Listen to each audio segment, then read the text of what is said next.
Welcome to Daily Success. Listen in on these personal conversations with today's leaders, innovators, and influencers as they discuss daily success principles, systems, and solutions. Get ready for Daily Success. Now, here's your host. Hi, everyone. This is Tammy Patzer, and I'm really excited to be part of the Champions Mentoring for a Change book project that will benefit memoriesinthemansion.org. And today I am going to be speaking with Adam Bricker about his participation in the Champions book project and Diana Alde-Regia. And first, I want to ask Diana to tell me a little bit more about the Champion Book Project and Memories in a Mansion. So Diana, tell us more. Absolutely. Thank you, Tammy. Thank you very much. Memories in a Mansion is a global leadership academy impacting 10 million plus women all around the world. We're an in-house extended program where they work on personal development, on public speaking skills, business skills, self-love, self-care, hygiene. They regain their power by knowledge, learning how to function self-sufficiently in the world. We're helping young women aging out of foster care, victims of trafficking, and domestic violence.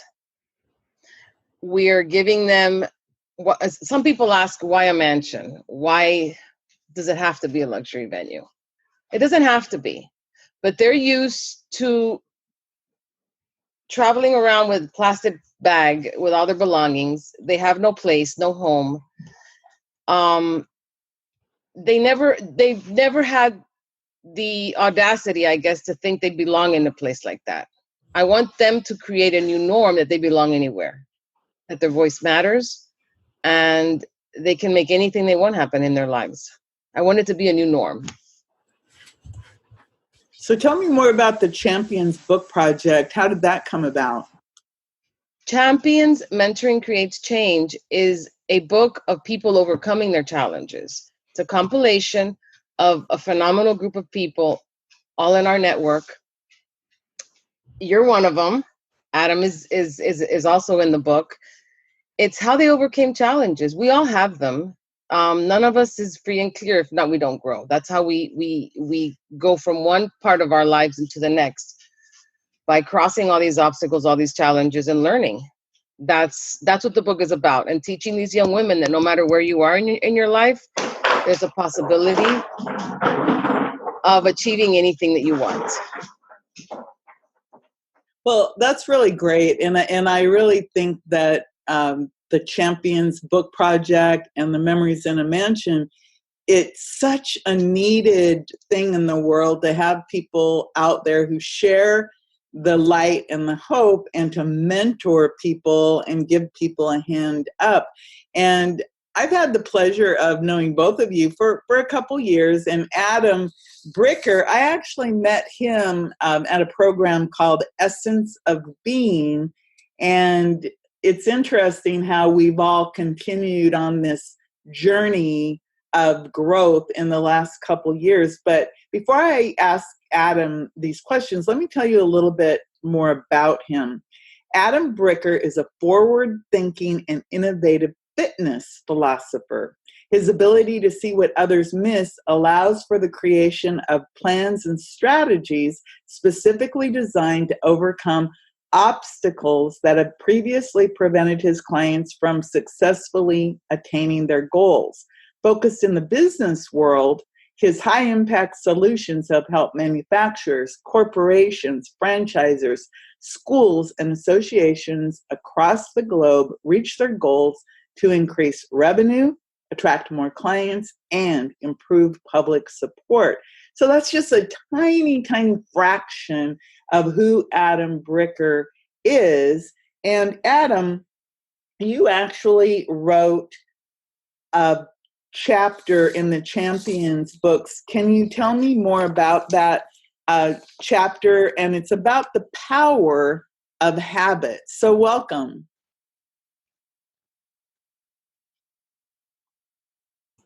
Well, thank you so much. I appreciate that great introduction. I'm happy to be here and so happy to support this champions effort. And just like Diana was saying before, I'm all about creating new norms. And as a philosopher, the fitness philosopher, what I do is I help people think differently. And unfortunately, a lot of education that doesn't teach children how to think. It teaches them what to think.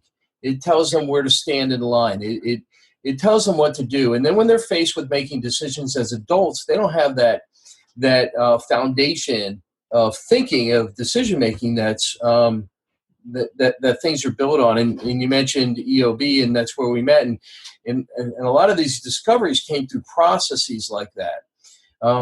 Most people don't know what a habit is. They think they know what a habit is, but they don't know what a habit is.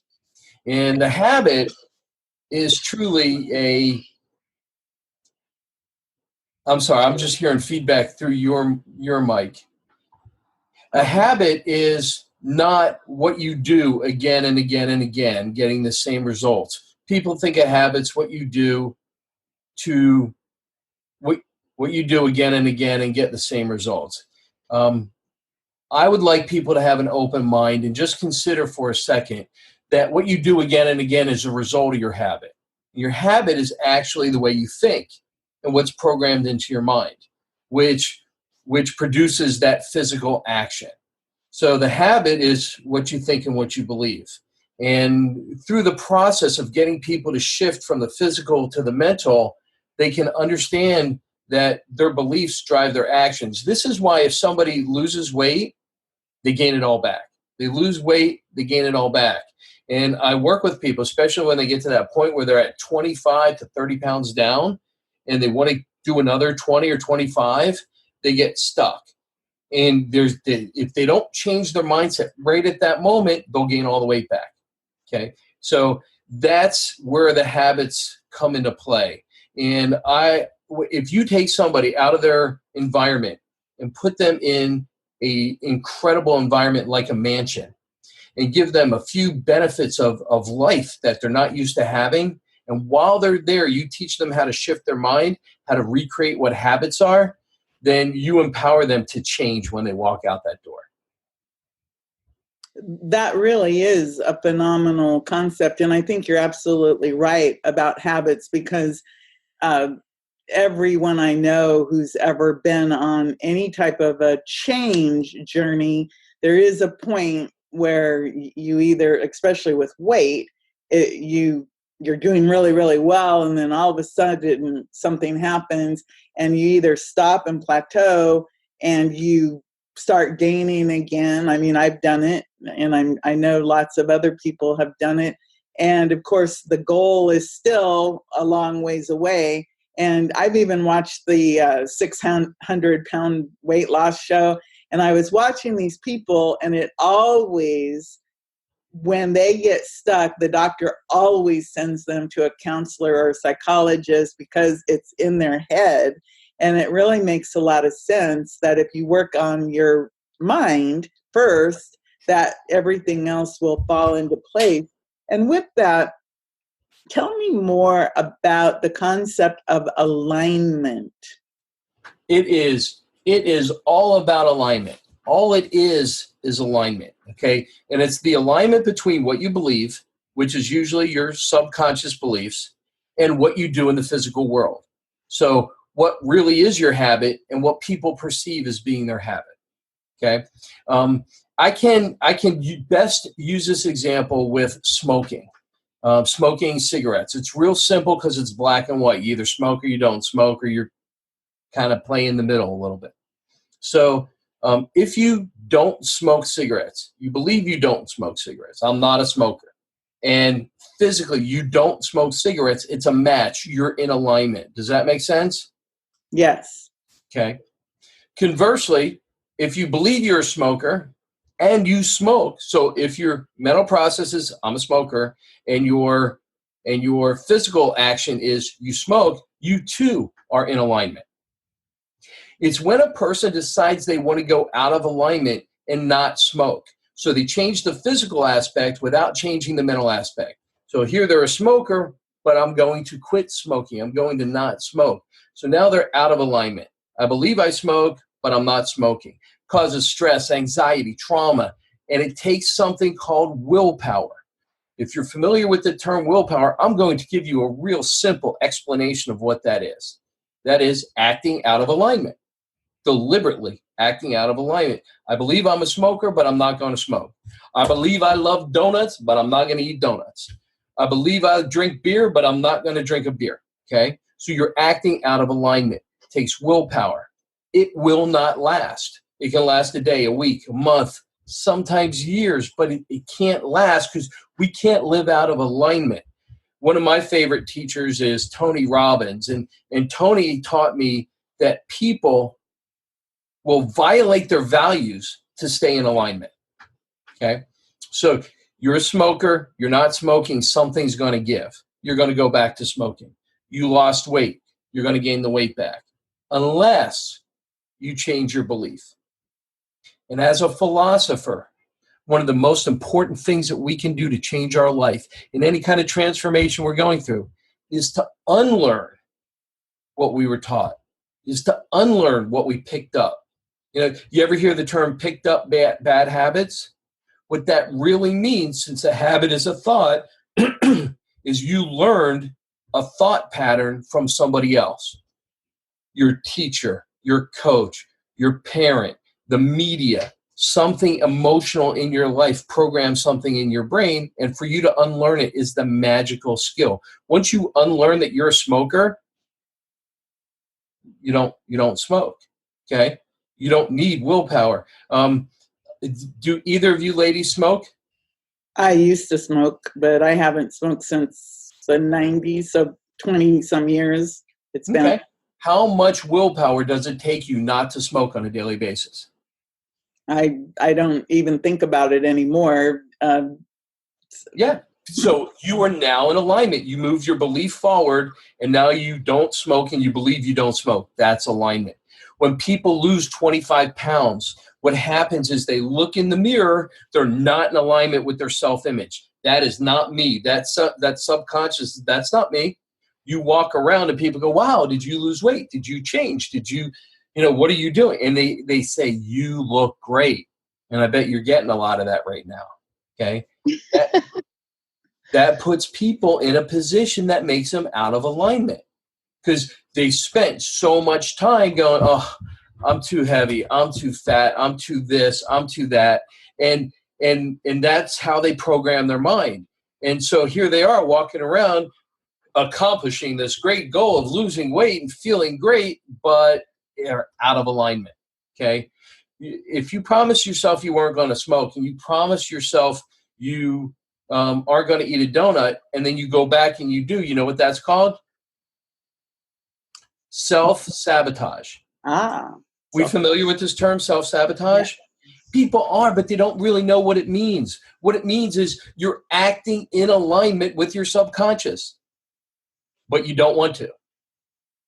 You are acting in alignment with subconscious, but you don't want to. So if you're ever in the spot where you don't want to do things, but you find yourself doing them, especially if it's a pattern again and again and again, right then, right there, that's your magic spot.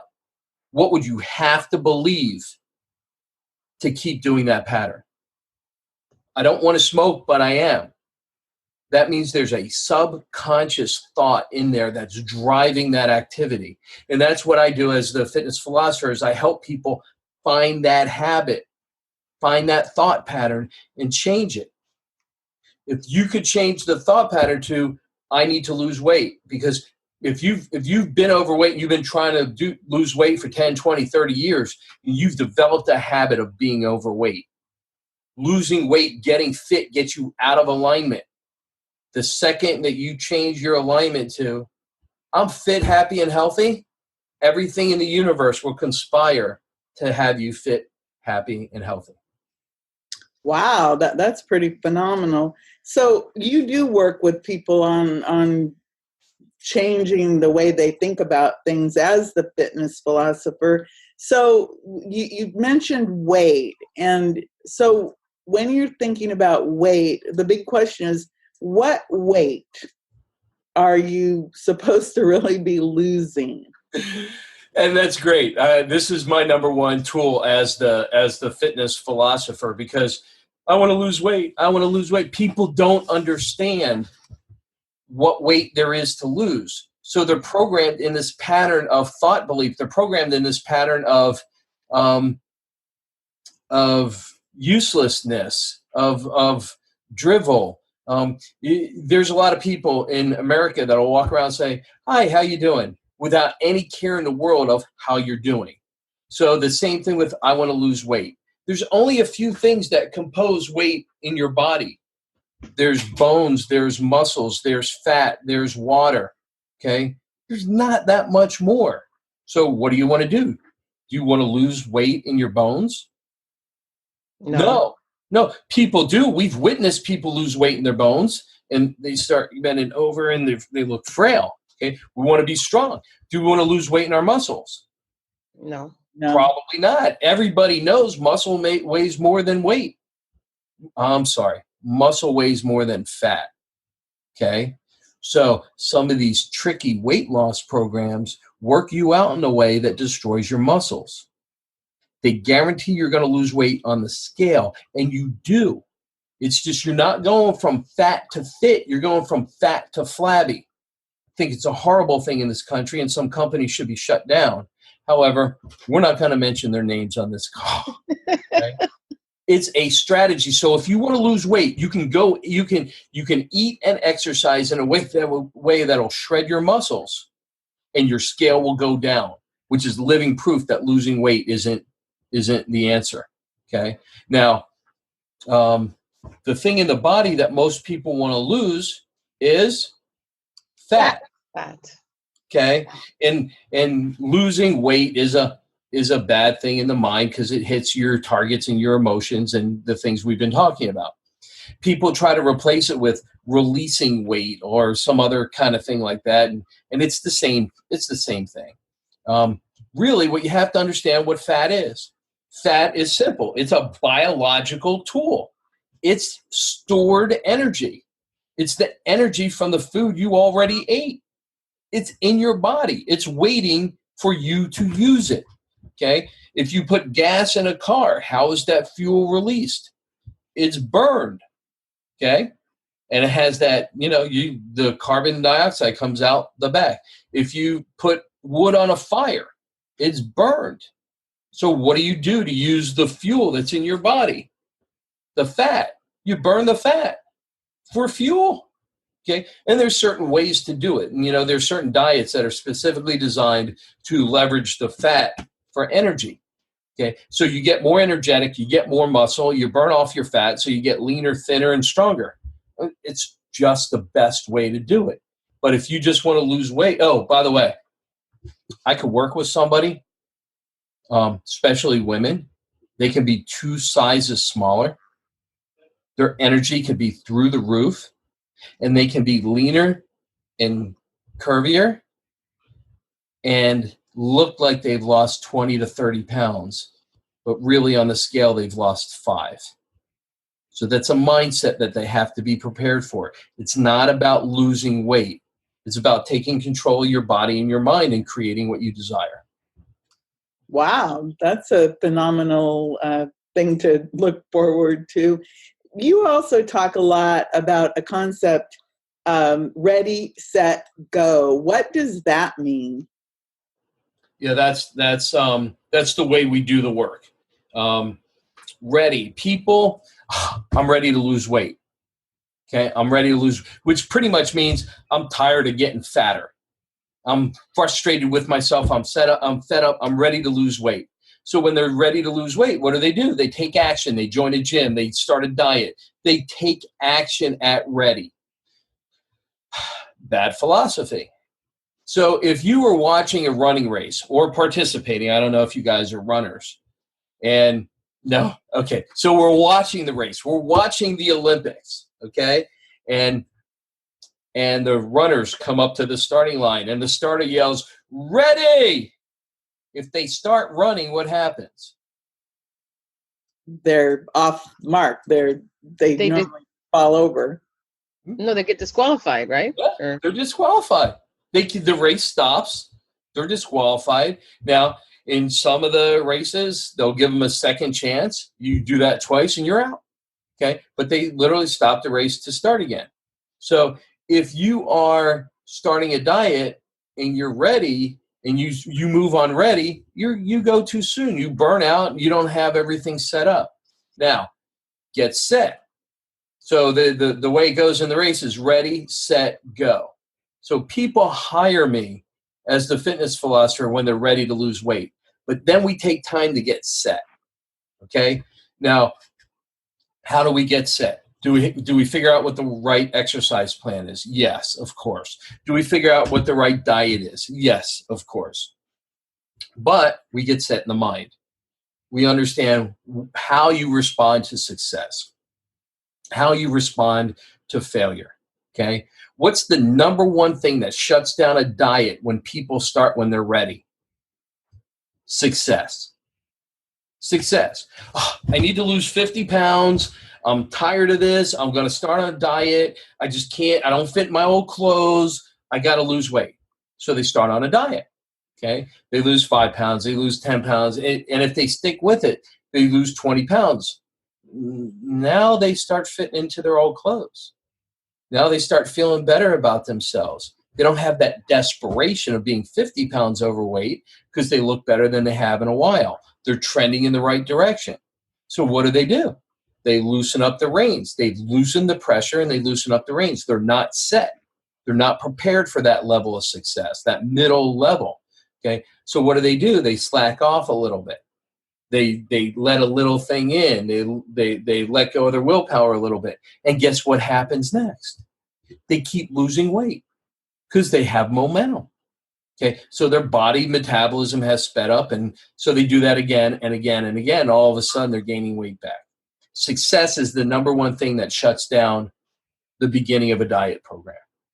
So I teach people how to get set, how to have the right things in the cupboard. If you say, I am not going to eat donuts, I am not going to eat donuts, I am not going to eat donuts, guess what shows up in your life?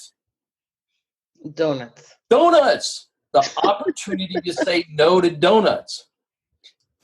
If you say, God, please give me patience, does God go, here's patience? No. You get opportunity to demonstrate patience. Okay? And so if you say, I'm not going to drink beer, I'm not going to drink beer, I'm not going to drink beer, guess what?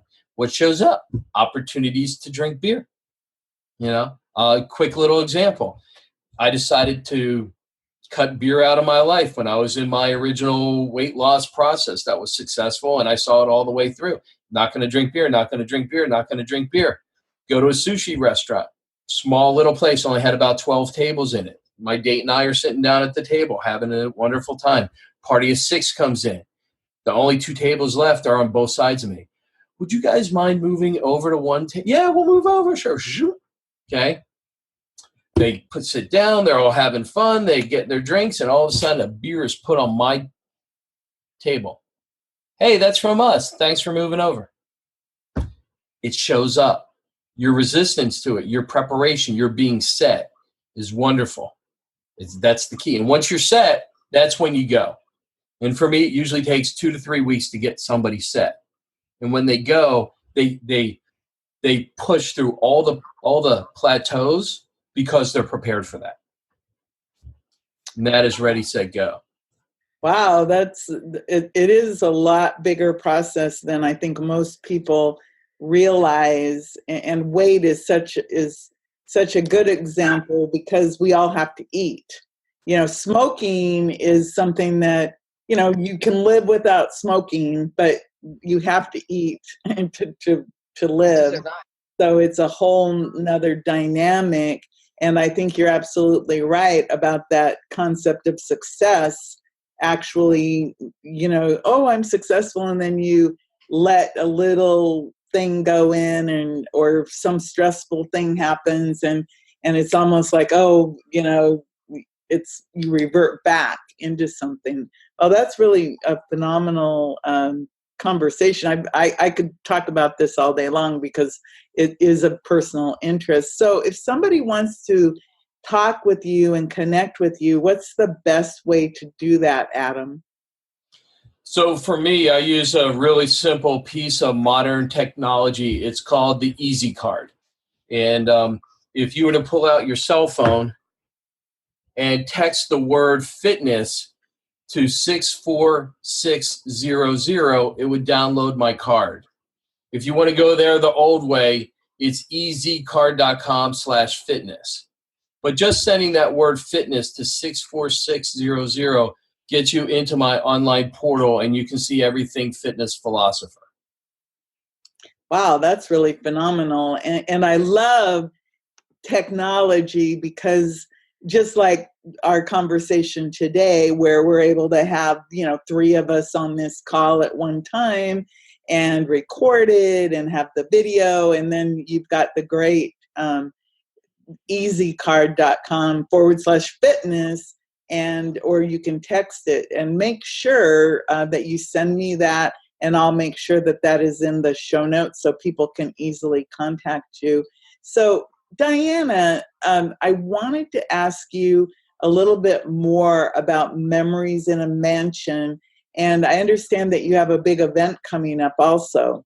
Yes, we do. Yes, we do.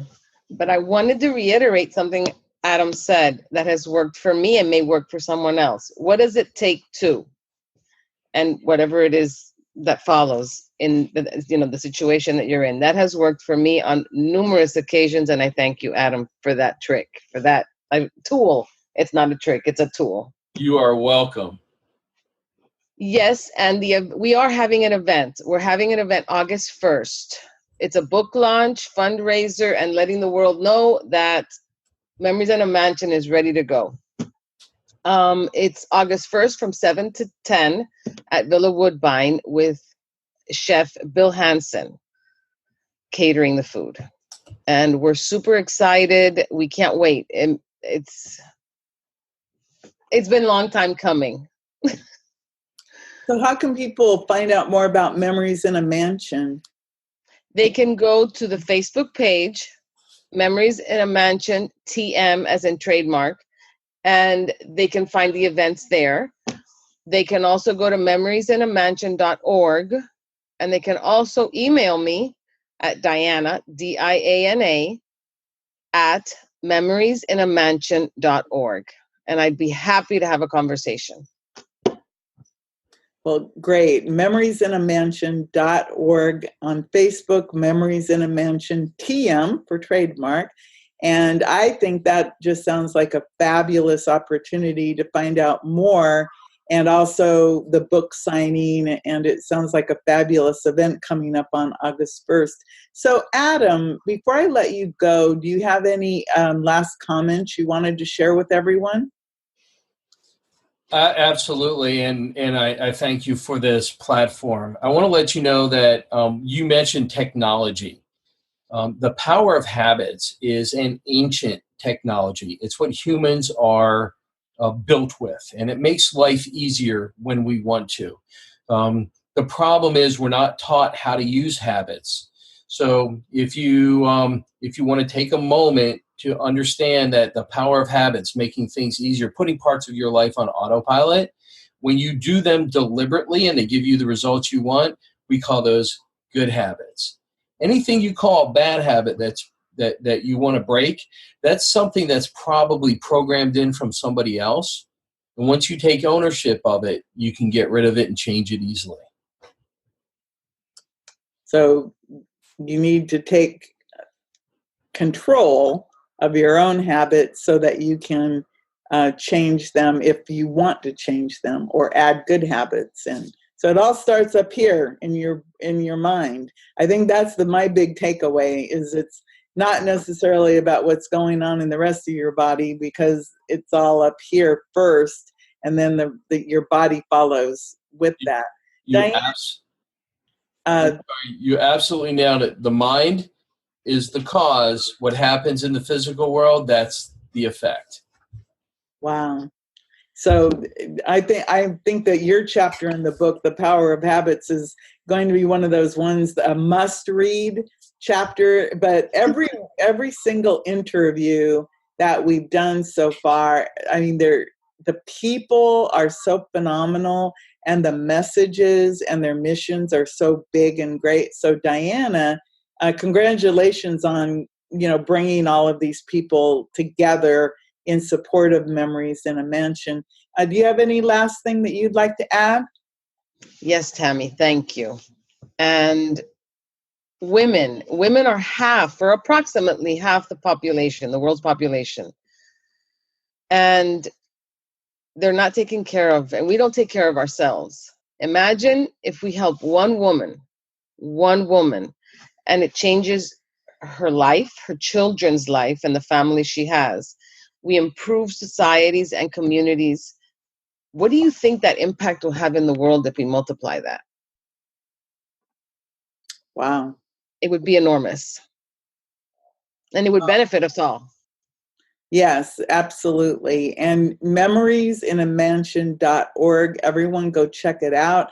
Adam Bricker, thank you so much for sharing the fitness philosopher concepts about good habits. I really appreciate that. Thank you. And thank you, Diana. You're welcome, Tammy. Thank you. This is Tammy Patzer. Go make it a beautiful day. You've been listening to Daily Success. Tune in again and subscribe. Never miss a moment of daily success.